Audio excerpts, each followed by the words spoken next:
Akhwat ada suara akhwat? Akhwat ada suara? Tes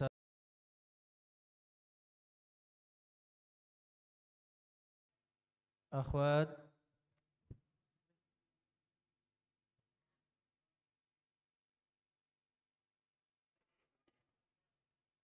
Tes 1 2 3.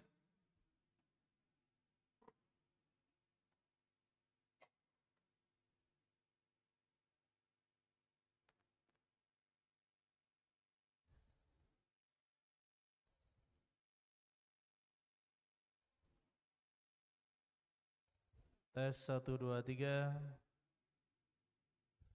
1 2 3.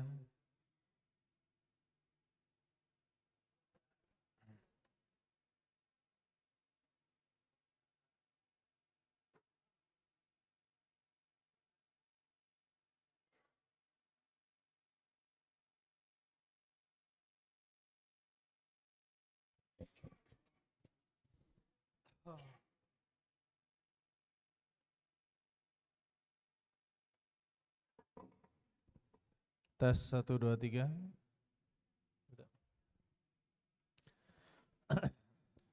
Bismillah. Assalamualaikum warahmatullahi wabarakatuh.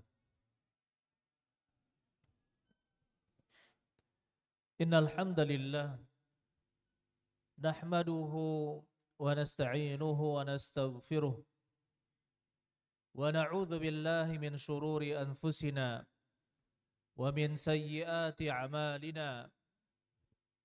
Man yahdihillahu fala mudilla lahu wa man yudlil fala hadiya lahu. Ashhadu an la ilaha illallah wa ashhadu anna Muhammadan abduhu wa rasuluh. Allahumma salli ala nabiyyina Muhammad wa ala ali Muhammad kama sallaita ala Ibrahim wa ala ali Ibrahim innaka Hamidum Majid. Ya ayyuhalladzina amanu taqullaha haqqa tuqatih wa la tamutunna illa wa antum muslimun. Ya ayyuhalladzina amanu taqullaha wa qulu qawlan sadida yuslih lakum a'malakum wa yaghfir lakum dhunubakum wa man yuti'illaha wa rasulahu faqad faza fawzan azima. Wa ba'd. Ayyuhal ikhwan rahimani wa rahimakumullah, saudara-saudari sekalian, Bapak Ibu sekalian, yang mudah-mudahan kita semua dirahmati oleh Allah Subhanahu wa taala. Alhamdulillah, pada hari ini kita bisa melanjutkan kajian kita, dan pada hari ini juga kita membuka kajian baru, yaitu membahas kitab At-Tauhid alladzi huwa haqqullah ala abidihi, alladzi huwa haqqullahi ala abidihi, yaitu kitab yang berbicara tentang tauhid, yang dia adalah hak Allah alal abid, yang harus dipenuhi, dilakukan oleh hamba-hambanya. Buku ini dikarang oleh Syekh Muhammad ibn Abdul Wahhab At-Tamimi, dan bifadlillahi ta'ala kita bisa memegang matan dari buku ini, dan ini kita ingatkan adalah wakaf dari kaum muslimin. Mudah-mudahan Allah Subhanahu wa taala memberkahi yang berwakaf dan yang berpartisipasi di dalam pembahasan buku ini. Sehingga ini adalah bagian pertama yang kita bahas adalah al-muqaddimah, yaitu pendahuluan. Kita lihat judulnya. Yang pertama judulnya adalah Kitabu At-Tauhid. Ini adalah judul yang masyhur, ya, Kitab Tauhid karangan Syekh Muhammad bin Abdul Wahhab. Muhammad bin Abdul Wahhab, maka yang dimaksud dengan Kitab Tauhid adalah ini.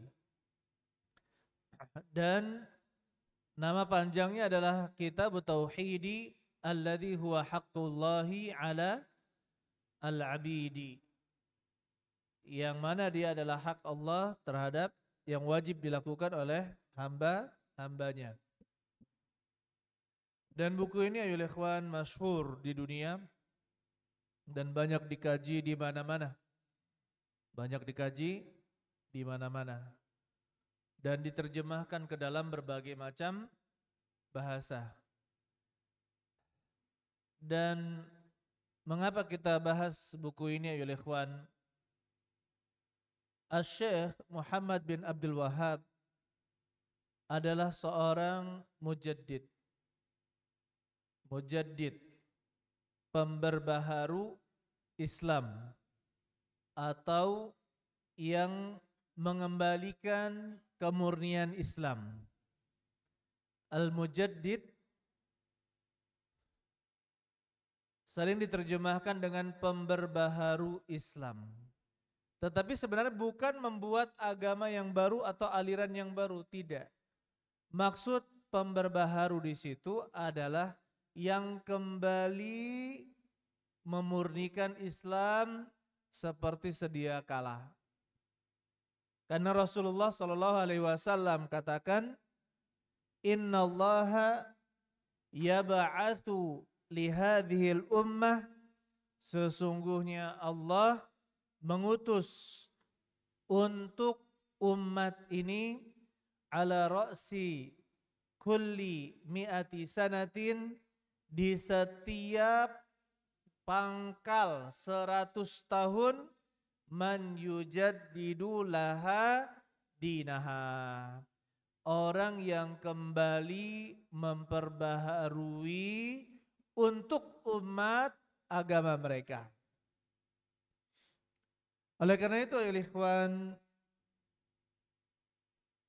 di mana sebelum kerajaan Saudi yang pertama, KSA ya, Kerajaan Al-Mamlakah Al-Arabiyah As-Su'udiyah, itu ada 3 fase.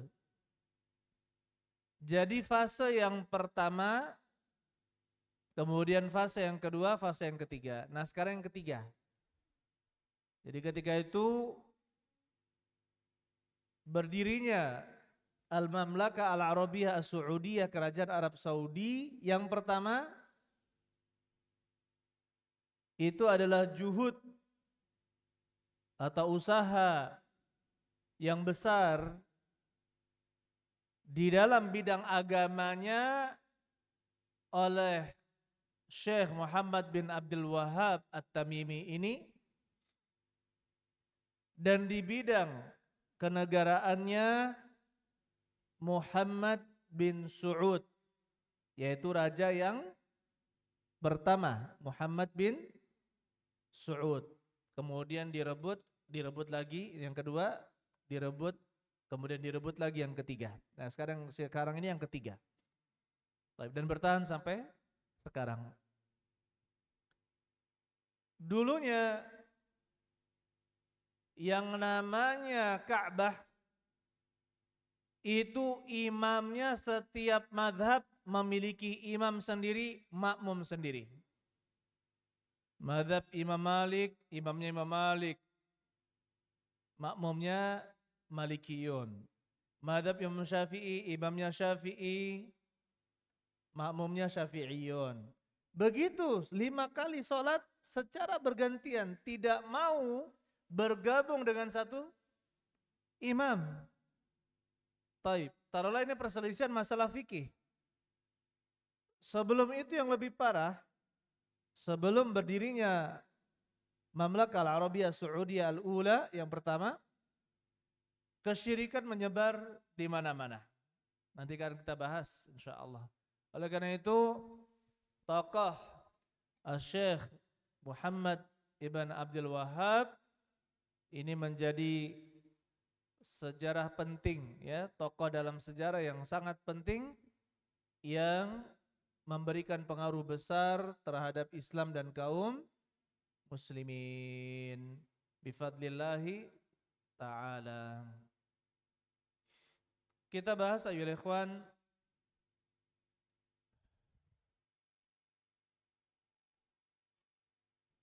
kita ketahui bahwasanya sebelum zaman Nabi Nuh alaihi salam, semua manusia berada di atas tauhid. Berada di atas tauhid. Meskipun ada dosa-dosa anak keturunan Nabi Adam alaihi salam, tetapi tidak sampai terjerumus kepada kesyirikan. Kemudian datanglah zaman Nabi Nuh alaihi salam. Akhirnya di antara mereka umatnya Nabi Nuh ada yang mengistimewakan orang-orang saleh, Yaghuth, Ya'uq, Nasr, 5 orang saleh di zaman Nabi Nuh. Pada awalnya mereka tidak disembah, kemudian dibangunkanlah simbol-simbol dari benda-benda untuk mengenang mereka. Akhirnya anak keturunan berikutnya menyembah patung-patung tersebut. Akhirnya terjadilah kesyirikan. Rasulullah SAW atau bukan Rasulullah, Ibnu Abbas radhiyallahu taala anhuma mengatakan, kana baina Adam wa Nuh asyratu qurun. Jarak antara Nabi Adam dengan Nabi Nuh adalah asyratu qurun, 10 abad. 10 abad. Kulluhum alat tauhid. Seluruh mereka berada di atas tauhid. Atau saya cari lafaznya, kulluhum ala syariatin minal haqqi. Seluruh mereka berada di atas syariat kebenaran. Fakhtalafu faba'athallahu an-nabiyyin. Akhirnya Allah Subhanahu wa taala mengutus para nabi mubasysyirina wa mundzirin, sebagai pemberi kabar gembira dan pemberi peringatan. Jadi jarak antara Nabi Adam alaihi salam dengan Nabi Nuh adalah asyratu qurun, 10 abad.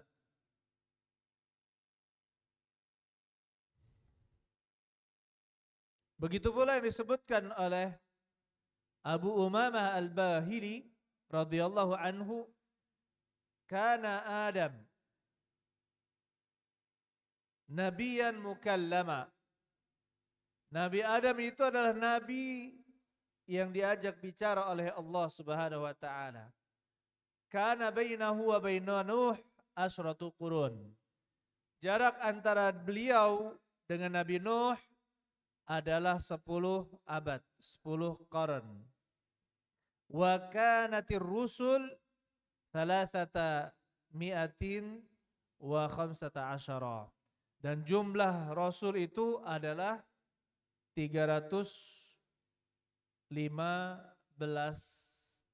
orang. Dalam riwayat lain 313. Ada 2 riwayat, 313 dan 315. Adapun di sini kita bacakan tadi 315. Taib. Jadi tidak ada kesyirikan sebelum Nabi Nuh alaihissalam. Baru ada setelah mereka mengagungkan orang-orang soleh, maka terjadilah kesyirikan di zaman Nabi Nuh alaihissalam. Akhirnya Nabi Nuh mengajak mereka untuk mentauhidkan Allah Subhanahu wa taala. Dan kesyirikan di zaman Nabi Nuh adalah menjadikan patung-patung orang soleh tersebut sebagai perantara dalam berdoa. Kepada siapa? Kepada Allah Subhanahu wa taala.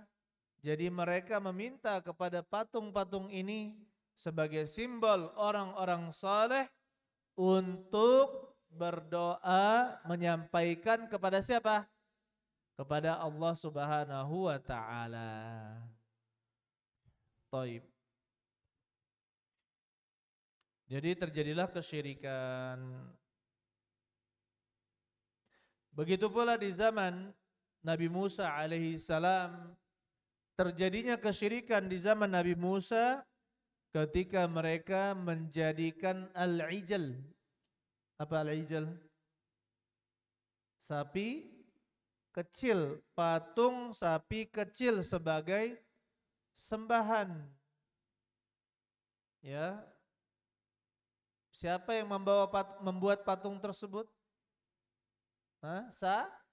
Samiri. Maka jangan bernama Samiri. Enggak boleh.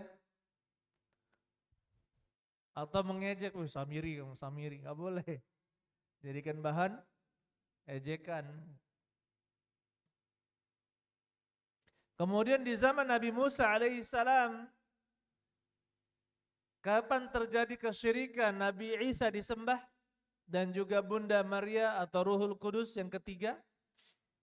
Setelah apa? Setelah Nabi Isa alaihissalam diangkat ke langit oleh Allah Subhanahu wa taala. Nabi Isa alaihissalam masih hidup sampai sekarang. Ya, Nabi Isa alaihissalam masih hidup, nanti menunggu perintah untuk keluar. Ya, ketika Dajjal muncul, turunlah Nabi Isa alaihissalam dalam kisah yang antum pelajari di buku-buku akidah.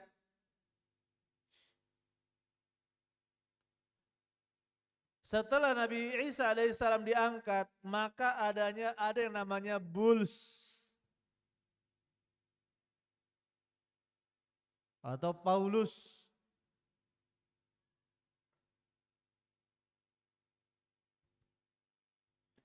Dia ini adalah orang Yahudi yang mengobrak-agrib agama Nasrani sehingga membuat akidah-akidah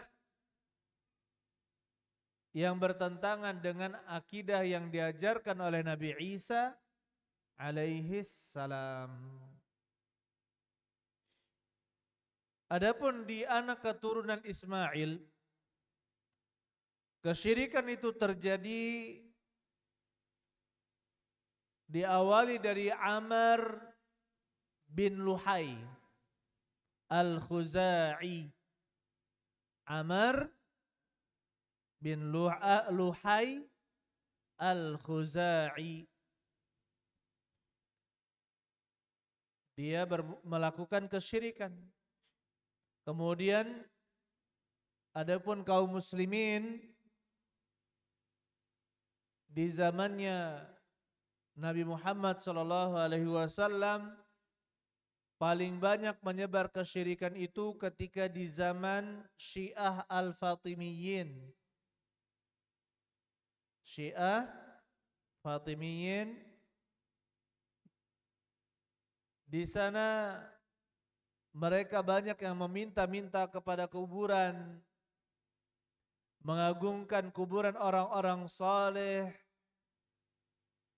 mengadakan bid'ah maulid, ghulu, terlalu berlebih-lebihan terhadap orang-orang yang saleh yang masih hidup dan sudah meninggal, sampai bertabarruk dengan tubuh-tubuh mereka. Na'udzubillahi min dzalika. Begitu pula yang dilakukan oleh kaum sufi, kaum tasawuf. Awalnya sejarah tasawuf itu dilatar belakangi dari sifat zuhud. Sebagian salaf tidak menginginkan dunia. Kemudian terjadi penyimpangan dan dimasukkan akidah-akidah baru. Ya, dimasukkan akidah-akidah dan keyakinan-keyakinan baru hingga akhirnya terjadi kesepakatan di dalam tasawuf itu untuk mencapai hakikat ma'rifat. Sehingga orang yang mencapai kedudukan tersebut dianggap wali.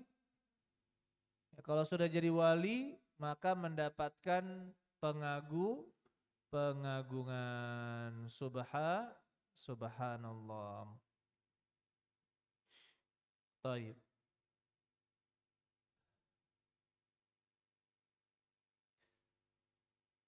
Jazirah Arab ayyul ikhwan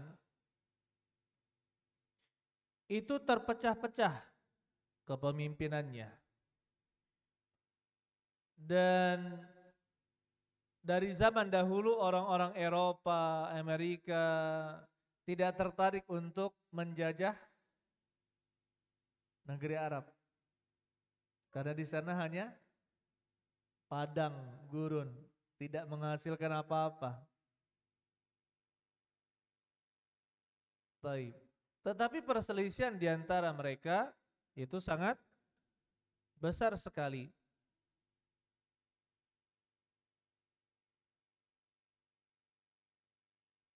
Syekh Muhammad bin Abdul Wahhab dilahirkan tahun 1115 Hijriyah. 1115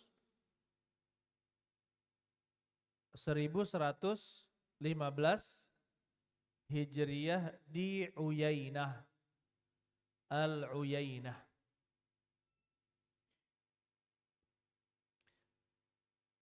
Apakah di zaman beliau banyak para ulama? Jawabannya iya, banyak para ulama. Markas-markas ilmu banyak apa tidak? Ya, banyak markas-markas ilmu. Akan tetapi ayyuhal ikhwan, para ulama di zaman dahulu tidak memiliki kekuatan untuk beramar ma'ruf nahi mungkar. Sehingga mereka fokus belajar fikih, belajar hadis, belajar ilmu-ilmu agama. Mereka terus pelajari.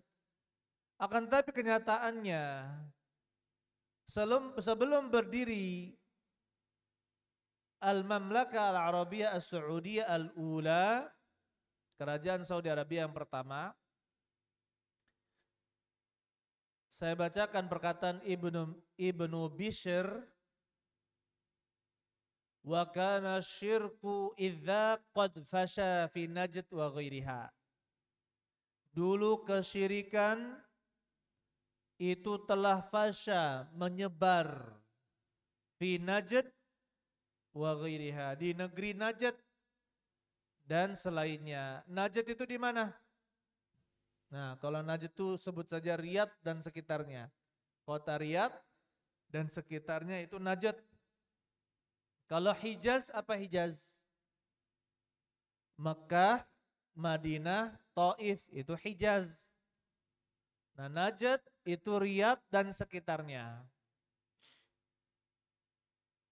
Wa kathura li'tiqadu fil asjari wal ahjari wal qubur. Coba lihat. Kata beliau, dan banyak keyakinan pada al-asjar, pohon-pohon, wal ahjar, dan juga batu-batu, bebatuan, wal kubur, dan juga kuburan-kuburan. Maksudnya mereka bertabarruk, manusia, kaum muslimin bertabarruk di sana. Wal bina'u 'alaiha, dan membangun bangunan di atas kuburan. Wa tabarruku biha, dan bertabarruk dengan kuburan-kuburan. Wa nadharu laha, dan bernadhar menuju ke kuburan. Wal isti'adzatu bil jinni wan nadhri lahum, dan juga minta tolong perlindungan kepada jin dan bernazar untuk mereka. Wa wudi'at ta'am, dan diletakkan makanan. Wa ja'alahu lahum, dan dia menjadikan untuk mereka fi zawayal bait,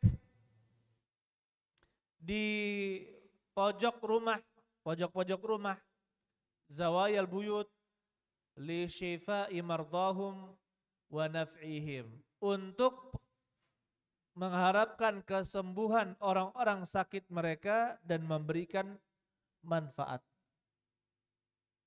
Jadi ada sesajen-sesajen dipasang di mana? Di rumah-rumah. Wal halif bi ghairillah, dan juga bersumpah kepada selain Allah, wa ghairi dzalika, dan yang lainnya, minasyirkil akbari wal asghar, baik syirik besar maupun syirik kecil. Dan pernyataan ini ayul ikhwan,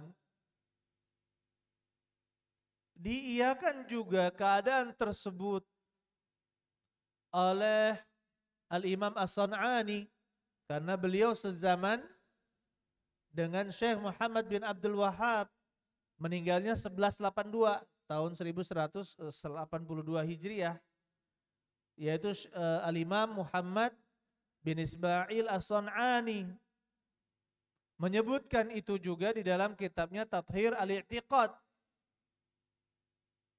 tentang menyebarnya berbagai macam kesyirikan. Sampai beliau menyebutkan fil amsar, di berbagai macam kota, wal qura, dan juga pedesaan-pedesaan, wa jami'il bilad, dan seluruh negeri-negeri, minal yamani, dari Yaman, wa Syam. Kalau Yaman jelas ya, Syam, tahu Syam? Yordania dan sekitarnya, Yordania dan sekitarnya, wa Mesir dan Mesir, wa Najd. Nah, Najd disebutkan, wa Najd berarti apa? Negerinya Syekh Muhammad bin Abdul Wahhab. Wa Tuhama wa jami' diyar al-Islam, dan seluruh negeri-negeri Islam, wa huwa al-i'tiqad fil qubur, yaitu berkeyakinan tentang kuburan-kuburan dan seterusnya. Begitu pula yang disebutkan oleh Al-Imam Muhammad bin Ali Asy-Syaukani. Tadi San'ani, ini Syaukani, dari Yaman juga. Sama, menggambarkan kondisi di zaman beliau itu banyak kesyirikan dan juga kesesatan. Subhanallah.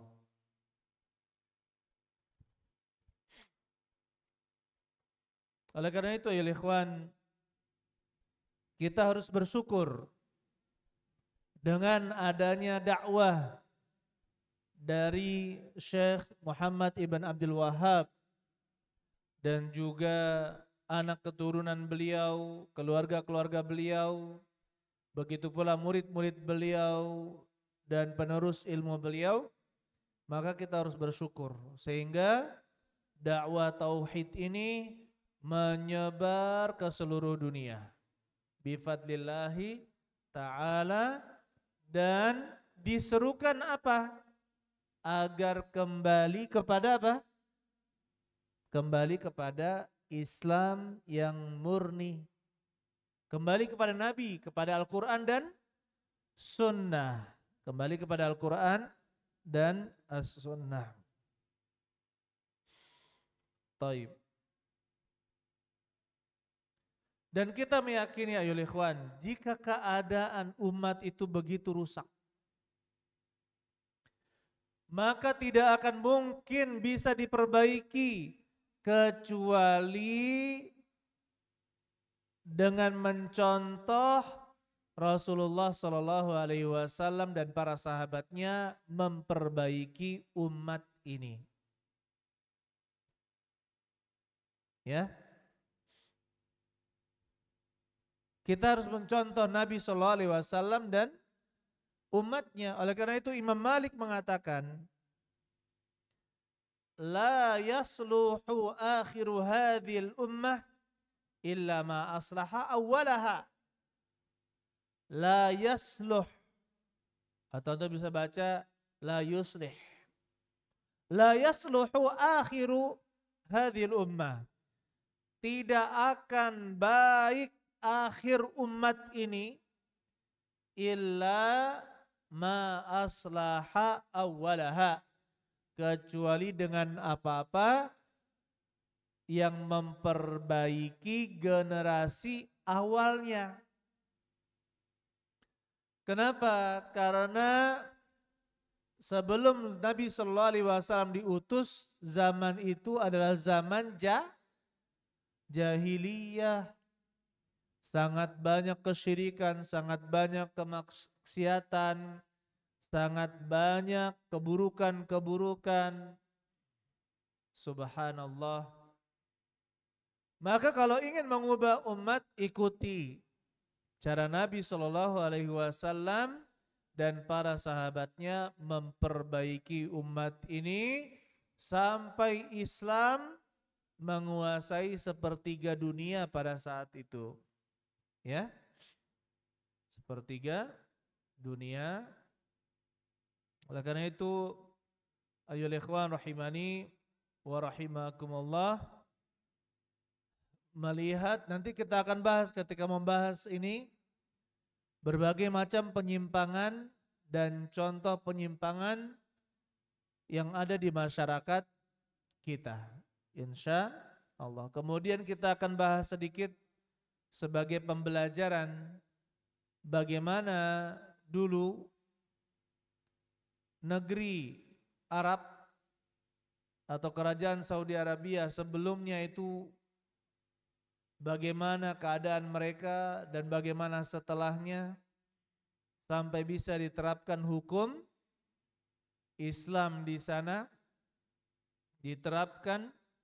Maka insya Allah kita akan pelajari, mudah-mudahan Allah Subhanahu wa taala memberikan taufik kepada kita.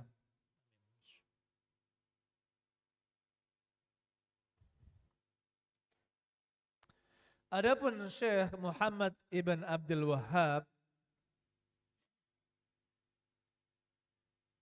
beliau adalah ulama di abad yang ke-12, abad ke-12 dari Hijriyah. Nama beliau Muhammad bin Abdul Wahhab bin Sulaiman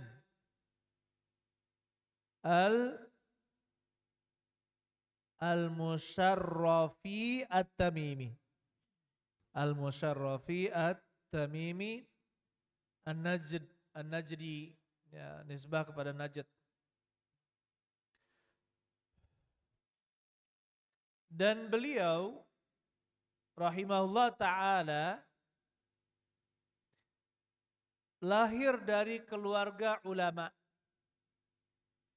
Bapak beliau adalah seorang yang faqih qadhi, ulama fikih dan juga hakim. Dan kakek beliau adalah mufti di negeri Najd. Begitu pula pimpinan dari ulama-ulama. Begitu pula paman-paman beliau, keponakan-keponakan beliau, sepupu-sepupu beliau, itu adalah ulama. Karena di zaman dahulu Uyainah, tempat tinggal beliau, Uyainah, itu adalah negerinya para ulama. Ya, penuh dengan ulama. Memang kita katakan mazhab yang dianut yang paling besar di daerah Najd itu mazhab siapa kalau secara fikih?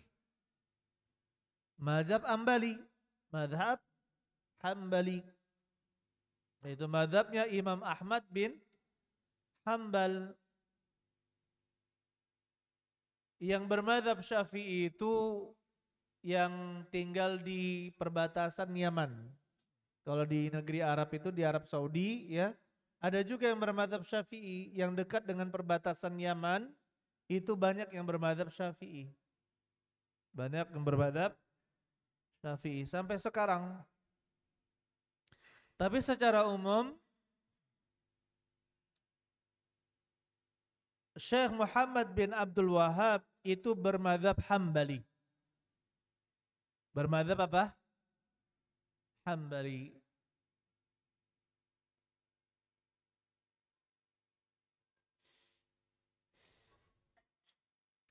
Kemudian ayyuhal ikhwan, setelah belajar di Uyainah dengan para ulama di Uyainah, negeri kelahiran beliau, beliau juga bersafar untuk menuntut ilmu. Contohnya beliau bersafar ke Al-Haramain, ke Mekah dan Madinah. Begitu pula bersafar ke Al-Ahsa. Begitu pula ke ulama Basrah di Irak. Dan beberapa negeri yang lain, di sanalah beliau mendalami ilmu. Dan setelah beliau mendalami ilmu, apa yang beliau pelajari dan melihat kenyataan yang ada di lapangan, ternyata kesyirikan sangat banyak sekali terjadi dan butuh perubahan. Butuh dakwah. Butuh dakwah. Akhirnya beliau kembali ke Uyainah dan kurang mendapatkan penerimaan karena sudah banyak ulama juga di sana, sangat banyak. Akhirnya beliau pindah ke daerah yang namanya Ad-Dir'iyah. Dir'iyah. Dan di sana beliau bertemu dengan seorang yang saleh yang bernama Muhammad bin Su'ud. Sebagai raja pertama kerajaan Saudi yang pertama, itu adalah Muhammad bin Su'ud. Dan penting juga kita mempelajari biodata tentang Al-Malik Muhammad bin Su'ud. Ya, saya pernah dulu membaca berapa kutipan tentang beliau, bahwa beliau adalah orang yang sangat saleh dan ahli tauhid.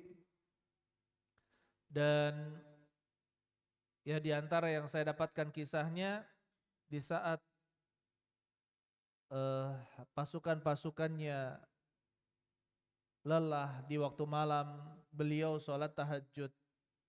Ya, beliau tetap mendirikan sholat tahajud. Subhanallah. Nanti insya Allah kalau bisa kita akan berbagi tentang biodata atau biografi Al-Malik Muhammad bin Su'ud. Taib. Muhammad bin Su'ud membuat kesepakatan dengan Syekh Muhammad bin Abdul Wahab bahwasanya di bidang pemerintahan beliau yang memegang. Beliau akan berjuang dengan kekuatannya. Sedangkan Syekh Muhammad bin Abdul Wahab akan didukung untuk berdakwah dengan hujjah dan lisan. Dengan ceramah-ceramahnya didukung. Sehingga negeri Arab ayyuhal ikhwan yang sekarang menjadi Mamlakah Al-Arabiyah Saudiyah, Kerajaan Saudi Al-Arabiyah, itu dihilangkan simbol-simbol kesyirikan yang jumlahnya sangat banyak sekali.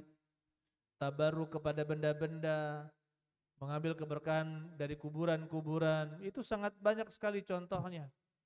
Yaitu dimusnahkan semua kuburan-kuburan yang tinggi, dihancurkan, diratakan dengan tanah atau ditinggikan hanya 1 jengkal. Ya. Subhanallah. Dan ketika dilakukan seperti itu, pasti banyak yang tidak setuju. Iya apa iya? Iya jelas. Pasti banyak yang membenci dakwah beliau. Nabi SAW menyuruh untuk meratakan kubur, tapi ini malah ada orang-orang yang meninggikan bangunan di atas kubur. Nabi SAW melarang tabarruk dengan orang-orang yang sudah meninggal, bahkan kepada Nabi sekalipun tidak boleh. Nah, orang-orang itu bertabarruk dengan al-amwat, orang-orang yang sudah mati. Itu sudah menjadi hobi, bahkan menjadi mata pencaharian, iya enggak? Kalau misalkan ada kuburan, yang paling makmur adalah siapa? Juru kunci, iya enggak? Juru kunci yang paling makmur. Kenapa? Nanti di kuburannya ditaruh celengan, ditaruh kotak duit. Yang paling makmur adalah siapa? Juru kunci. Nah, ketika dihancurkan, siapa yang terimbas? Orang-orang tadi yang kehilangan mata pencaharian. Subhanallah. Oleh karena itu ya ikhwan, tuduhan-tuduhan kepada Syekh Muhammad bin Abdul Wahhab itu ya banyak sekali dituduhkan kepada beliau. Contohnya apa yang dibawa oleh Syekh Muhammad bin Abdul Wahhab itu disebut dengan Wahabi, aliran Wahabi karena Muhammad ibn Abdul Wahhab. Nah, dari kata Al-Wahhab ini dinisbatkan aliran Wahabi. Padahal tidaklah yang didakwakan oleh Syekh Muhammad bin Abdul Wahhab kecuali kembali kepada Al-Quran dan As-Sunnah, mendakwahkan tauhid, hanya menyembah kepada Allah dan menghilangkan atau menyingkirkan kesyirikan, kembali memurnikan agama Islam. Tapi penentangan sangat banyak. Ada yang menuduh beliau membuat mazhab baru, mazhab yang kelima, mazhab Wahabi. Kita katakan tadi, beliau ini adalah Hambali. Bisa terlihat di dalam buku beliau Adabul Masyi ila Shalah, adab berjalan menuju salat. Maka kita bisa lihat fikih dari Syekh Muhammad bin Abdul Wahhab ini adalah apa? Fikih Hambali. Fikih Hambali. Dan beliau mengikuti, bukan membuat madhab yang baru. Yang membaca buku-buku beliau dan juga murid-murid beliau paham bahwasanya beliau mengajarkan madhab Imam Ahmad bin Hanbal. Akan tetapi sebagaimana ulama sunnah lainnya ya ikhwan, ketika bermadhab, jika ternyata dalil yang didapatkan itu menyelisihi madhab, ya ada dalil dari Al-Quran atau Sunnah atau perkataan para salaf, dan secara ijtihad itu menyelisihi dalil, maka ulama ahli sunnah wal jamaah akan menyelisihi madhabnya pada bidang itu. Ya seperti itulah ulama ahli sunnah wal jamaah, tidak taklid secara menyeluruh kepada madhab, tidak taklid secara menyeluruh, tapi yang sesuai dengan dalil diikuti, yang tidak sesuai dengan dalil maka ditinggalkan. Taib. Kemudian ayul ikhwan rahimani wa rahimakumullah,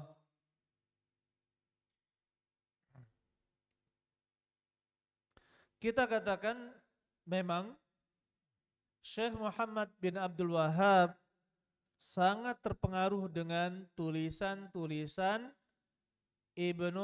Syekhul Islam Ibnu Taimiyah dan murid beliau Ibnul Qayyim, Ibnu Al-Qayyim Al-Jauzi atau Ibnu Qayyim Al-Jauziyah. Beliau sangat terpengaruh dengan buku Syekhul Islam Ibnu Taimiyah. Dan bifadlillahi ta'ala, apa yang disampaikan di dalam buku tersebut tentang akidah, terutama tentang akidah, pembahasan tentang kesyirikan, itu sangat bagus sekali untuk dijadikan rujukan.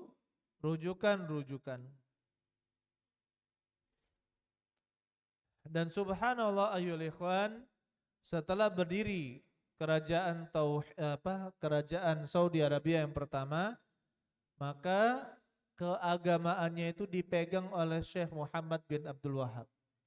mengirim murid-murid beliau ke berbagai macam penjuru untuk mendakwahkan apa? Mendakwahkan tauhid dan memusnahkan kesyirikan. Adapun kitab kita ini, Kitab Tauhid alladzi huwa haqqullah 'alal 'abid, ini lebih spesifik kepada tauhid al-uluhiyah atau tauhid al-ibadah.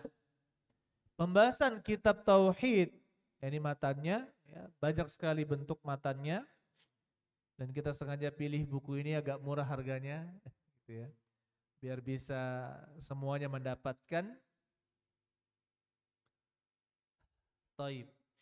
Kita akan bahas per lafaz insyaallah dari buku ini, ya. Dan buku ini spesifiknya pembahasannya tentang tauhid al-uluhiyah atau tauhid al-ibadah. Lawannya adalah kesyirikan. Walaupun nanti kita akan sebutkan berbagai macam kesyirikan, yang itu adalah kesyirikan dalam tauhid rububiyah juga, ya. Tetapi yang menjadi acuan utama dalam buku ini adalah tauhid apa? Tauhid al-uluhiyah. Di mana ahli kalam,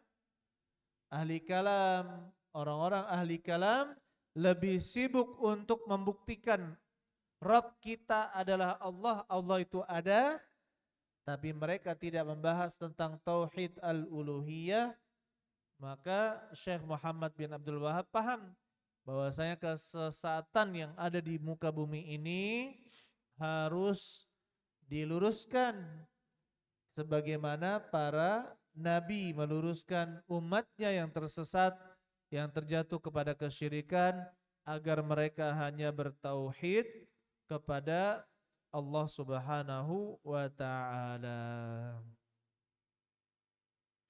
Ya.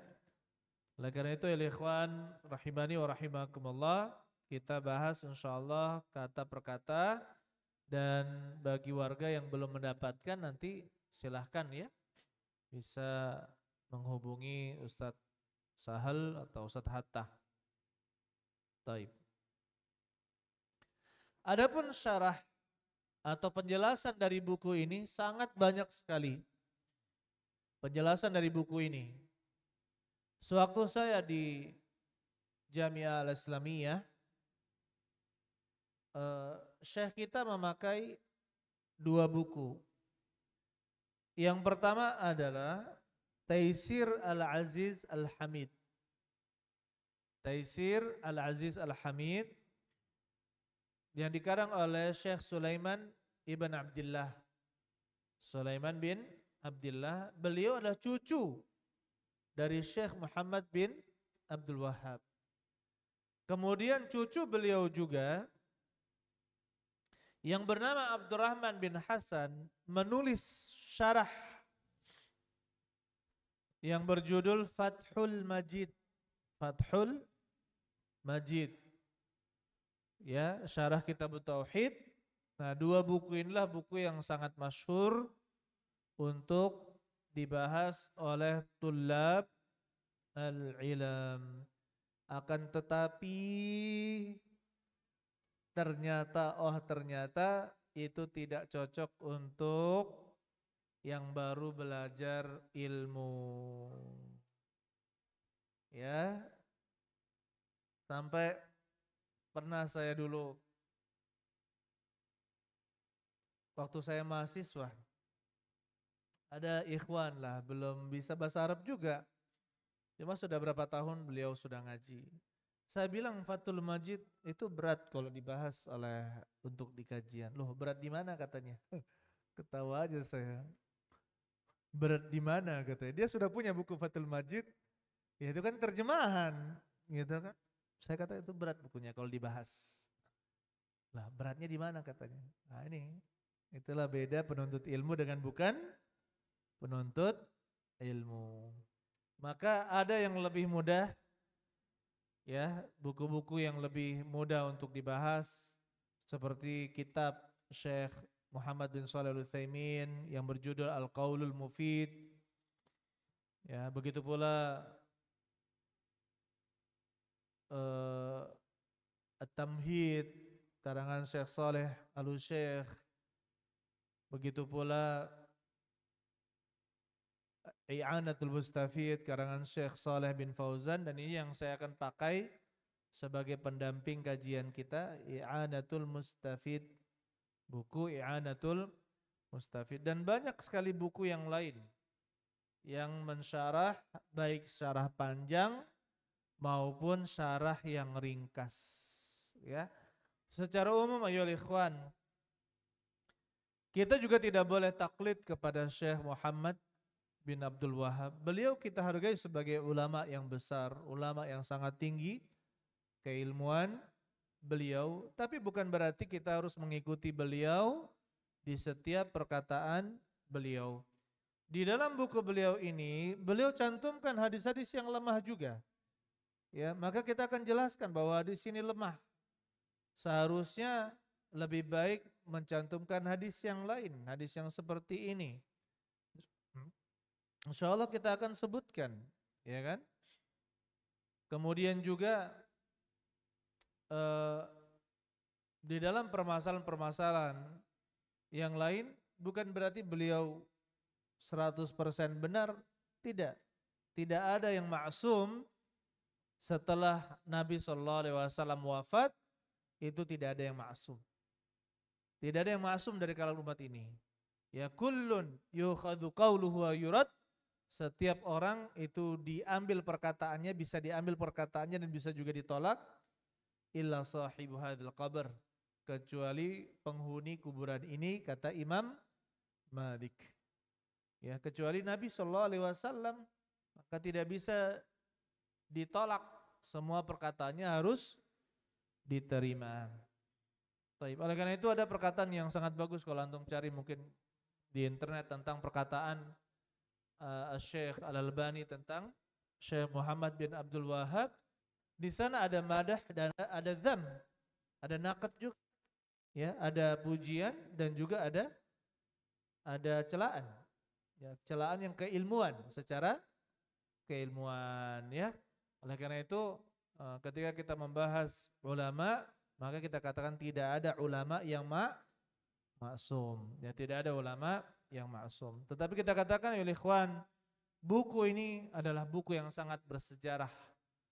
Ya, kita mengambil keberkahan juga dari buku ini insyaallah, mengembalikan semangat kita untuk mendakwahkan tauhid ke seluruh penjuru negeri, di mana banyak kesyirikan masih terjadi di negeri-negeri kita, ya enggak?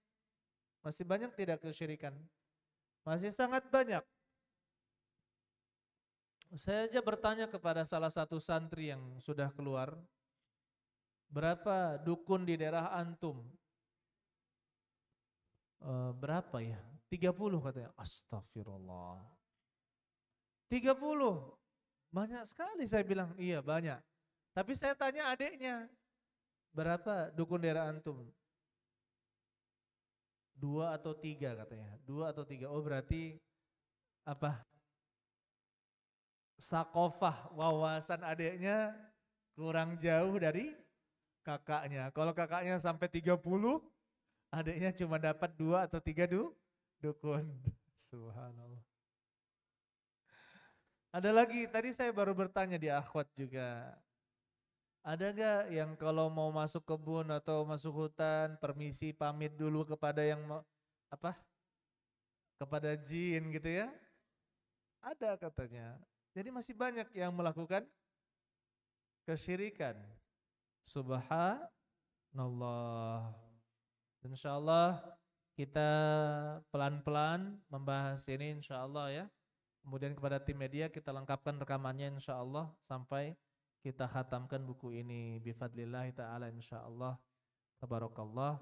Jadi saya rasa cukup pertemuan kita malam hari ini. Mudah-mudahan kita mendapatkan keberkahan, karena yang akan dibahas adalah perkataan Allah dan Rasulnya dan juga penjelasan para ulama. Barakallahu li walakum wa jami'il muslimin. Saya rasa cukup Subhanakallah hamdik, asyhadu an la ilaha illa anta astaghfiruka wa atubu ilaik. Assalamualaikum warahmatullahi wabarakatuh.